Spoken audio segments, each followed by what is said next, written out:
just cleaned it up because these have been on there for probably, I don't know, 2,000 to 3,000 miles. They have some grit on them. I'm gonna be re-oiling or re-greasing them, so the swing arm, this doesn't get frozen in the swing arm, and it runs pretty smoothly. So they have some grit on them. I'm just popping them off. Yeah, it's a dirty rag, but it's better than nothing.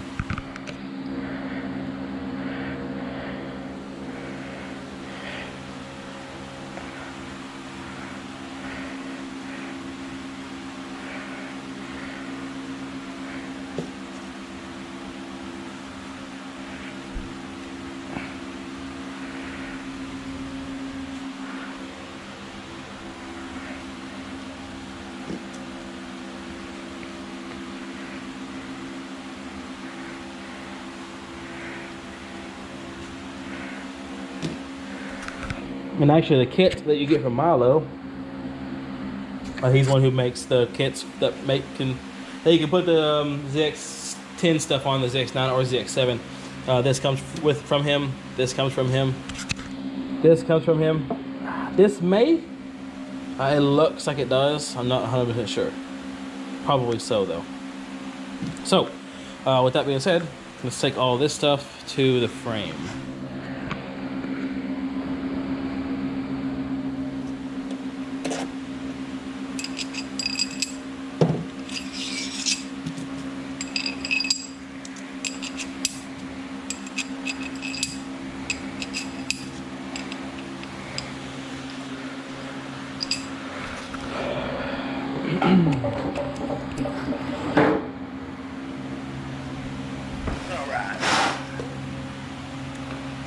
So, first thing I'm gonna do is fit up some of this stuff. I know for a fact this is on the outside of the frame. I believe, hold on a second.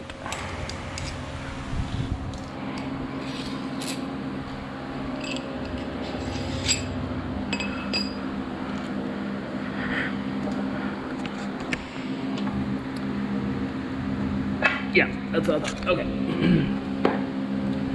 That goes in there, like that.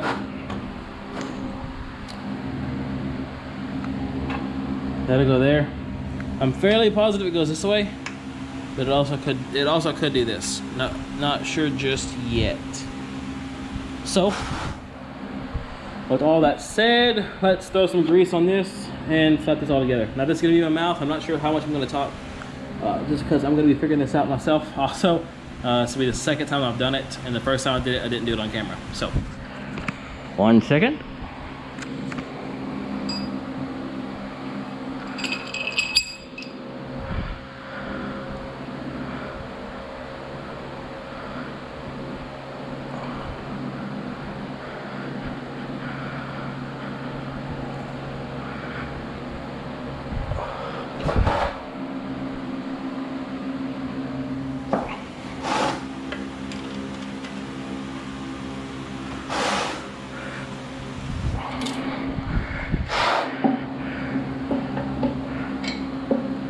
Yep.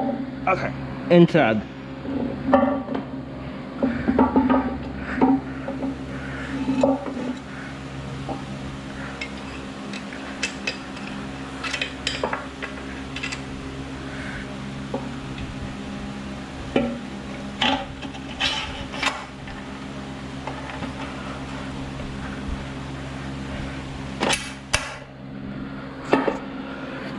And that's that.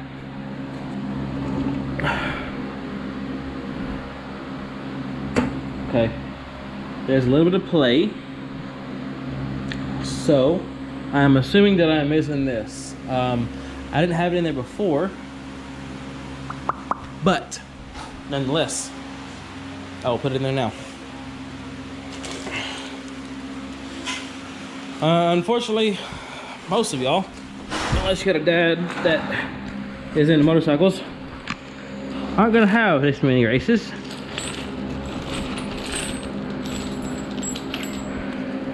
Just a bunch of races. This is that lock ring I was talking about. Some races, I believe. This. 1 second.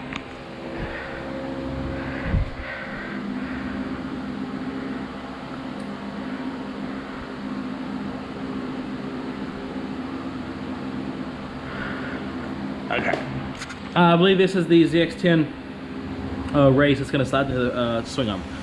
So 1 second. No, that's not it. Okay, hold on.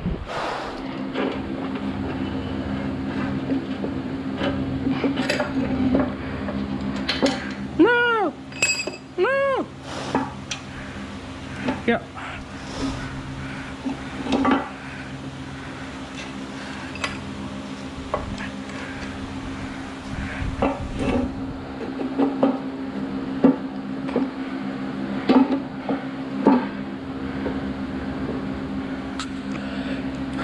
Okay, that is going to be a little thick, but I do believe that is the spacer. So I could take it to the wood shop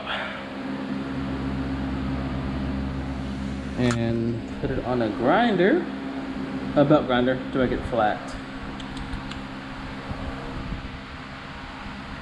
I'm going to pause this real fast and I'm going to see if I can get this on. 1 second.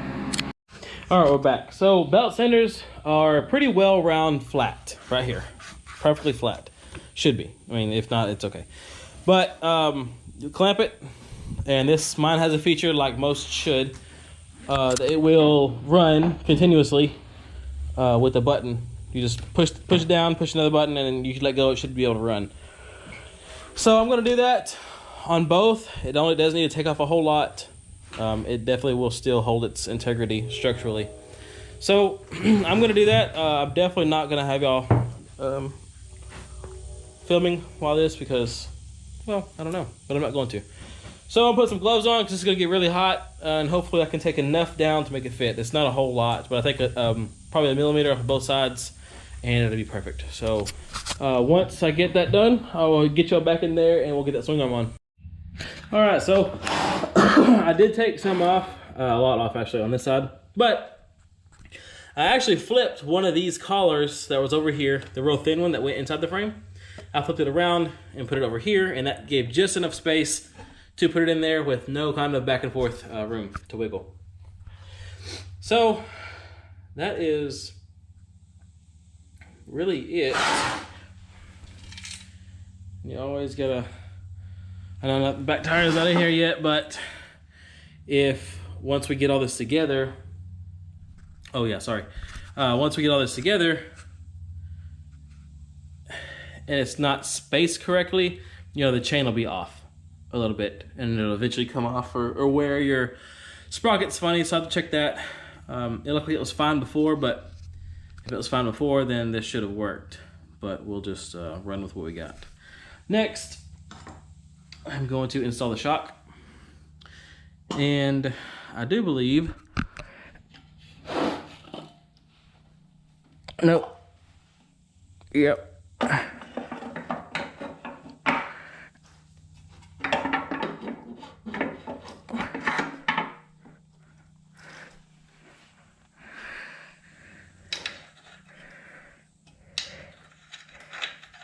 Actually, hold on.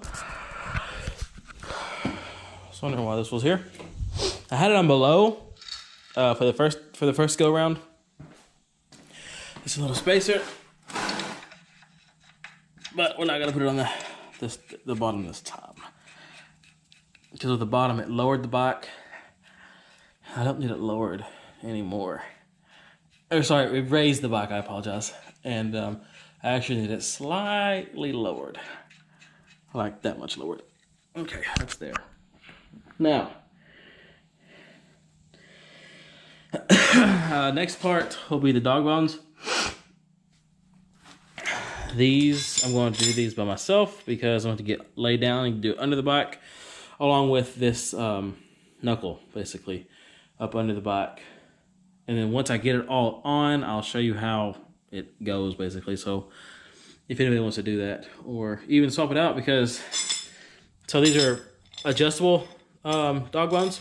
They call them dog bones because how they look. But the longer they are, the lower the bike is. The shorter they are, it raises the bike up.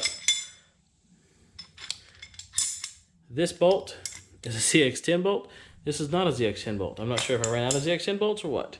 But the ZX10 bolts are lighter because obviously it's drilled down the middle. And that's it. I'm gonna put this on real quick so I can get this kind of rear end wrapped up. Be right back. People of YouTube, welcome back. Right now, I am just looking through my mini brackets, looking for, yes, coil brackets. I have some. Actually, as you can tell, I have many. But the one does not coil bracket. The one that I currently have, for the ZX9.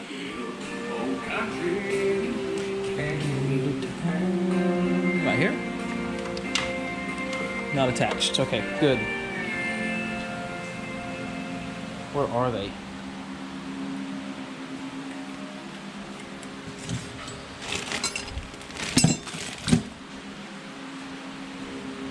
Okay, reason why I'm doing this, because as soon as I find the coil brackets, I will show you. They, one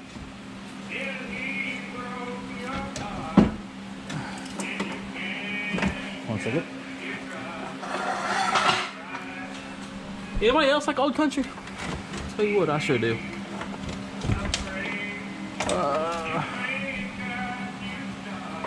Where are they at?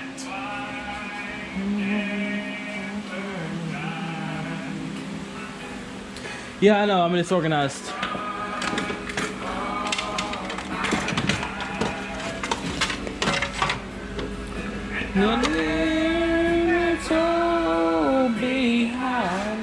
Alright. Okay, well, regardless, I guess I'm just gonna use these.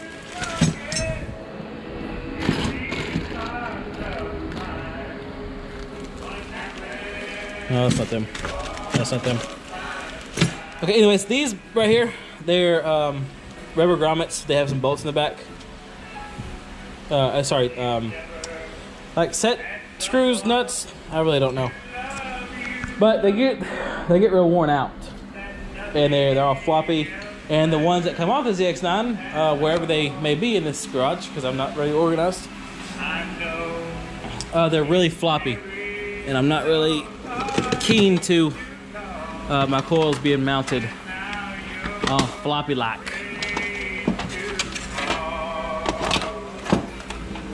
It's got my bolts in it too. I need them. My time. Coil bolts. That's what it says. That's what it says.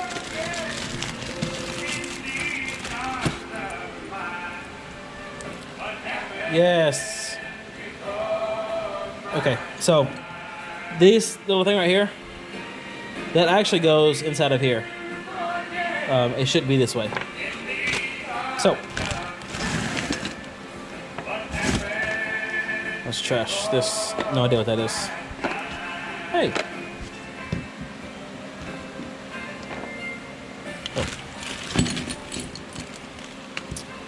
Okay, won't need this anymore. Won't need these bolts though. And then when they get real bad, you gotta put a nut on the back of them.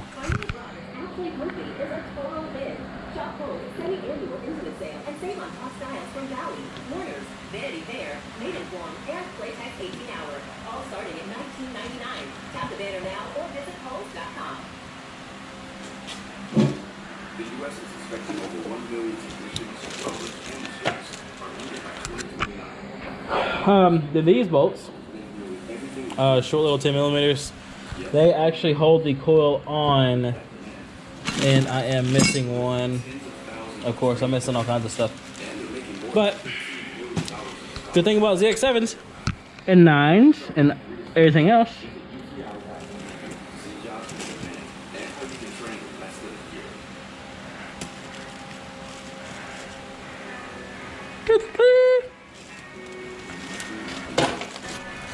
there's so many bolts that are identical.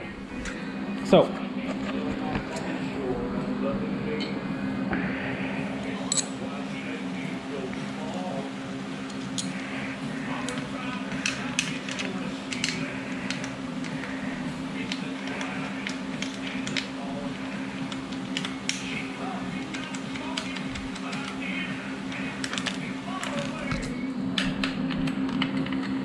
Sorry, dropping bolts.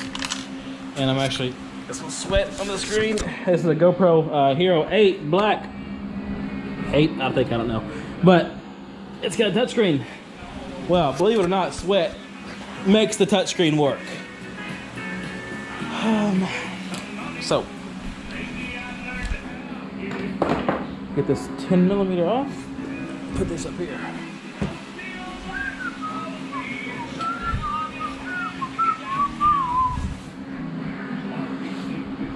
I didn't take any pictures. Oh, my bad. Put this thing together. Or taking it apart, sorry. I know I got a video, but let's be honest, it wasn't the best. So, yeah.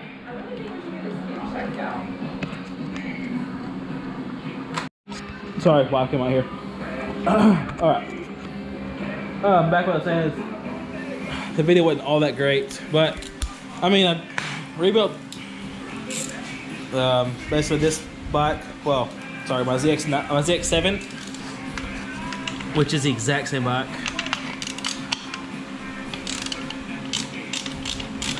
And you just tie them up with one hand. I'm not gonna bore you with all this. Okay, real quick, I did get some paint, Kawasaki paint. I did the valve cover, I did both rims, and I did the front fender. I think if y'all seen some of the other videos that I just got the bike back together, it had a white front fender, pretty ugly, pretty damaged. It's still pretty ugly, but it's green, so it's an ugly green. Only because I didn't really want to take it down, you know, professionally. Sand it and body filler and stuff of that nature. So I took the sticker off the front, scuffed it up, painted it, done. So Tuesday, because Friday I can't. I mean, sorry, Monday I can't because, you know, bike shops are usually closed Mondays. Sundays and Mondays. I'm gonna get the tires mounted onto the rims, get them put on, and then I can finally get them up, and I can go ahead and put the exhaust back on and all that good stuff. I'm not sure. They still have them. Okay. I know most manuals, mechanics, everybody, for the exhaust manifold gaskets, the little copper washers, they are crush washers, and they are a one-time use type thing, but honestly you can go and use them multiple times. I want to say I've taken these on and off about 4 times so far, so there's that, and they do seal up fine. So I'm gonna pause this and get back to tightening the coils up, probably put the coils on, you know, plug them in, or put them on the spark plugs. I may slap the carbs on. I'm not 100% sure what I'm going to do just yet. I need to get this all situated quickly. I'm tired of looking at it. So we'll get back to you. All right. This is probably going to be the last little clip I add in here until the bike is completely done. You know, it's weird. You're doing something that you have kind of not really grown up thinking that it's hard and that you know you probably can't do it. But you know, you're doing it. The thing that you thought was just almost not able to be done, you start to think in your head, this is probably wrong. You're gonna take this off again. It's probably not gonna work. But you know, just keep pushing through. Because honestly, I mean, more than likely, if you're having those thoughts, you're doing it right. It's something in your mind, I have no idea. It's just something in you that it's going so smoothly, it seems like it's not going to work. I mean, in the past, I don't know, I've been out here for about an hour, just kind of fiddling here and there and getting everything. Carbs are in, these tubes are in. I'm gonna put this thing in and cap it off. I mean, the wiring harness is in, the coils are in. Everything is wired. Throttle's hooked up. Brakes will be next. I'm not sure. if I should wait or for the front tire to be in and on, because they're connected to the front calipers, or if I just take the calipers off. I gotta put the kickstand on, put the brake rotors on, the rims, of course, that deals with the rims. And fairings, I mean, it's done. But it's wild thinking, you know, some people get paid $80 an hour to do this. I mean, it's not big to some of y'all guys. It's not nothing major, but it is to me. Seeing as I took a motorcycle from frame to this, and I mean, really, if I had all the parts done and already painted and everything, I could have done this in probably a weekend. Probably the full bike in a weekend if I had everything done. But you know, if just keep, you have those thoughts of, man, this is wrong. There's no sense in me doing this. Just keep on keeping on, as old Joe Dirt says. Keep on keeping on. And it'll get done. It'll get done about just as much as I'm getting done. But this is it. I'll show you something that I bought recently that probably won't get much view time on the channel, seeing as I really just bought it to sell it. It is a 1998 CBR 900. I got it for 800 bucks, just like this. Well, the tank was on it, but it's complete. No spark, unfortunately, but nice work. It turns right over. But I've checked all the safety switches, and unfortunately, it's not sparking. So, but I can make my money back, no big deal. 800 bucks is all I got in it, so that's really it. CBR 900. Well, I'm gonna get off here. I'll upload all this stuff to my phone and post it on the YouTubes. We'll talk to y'all later. Thanks for watching.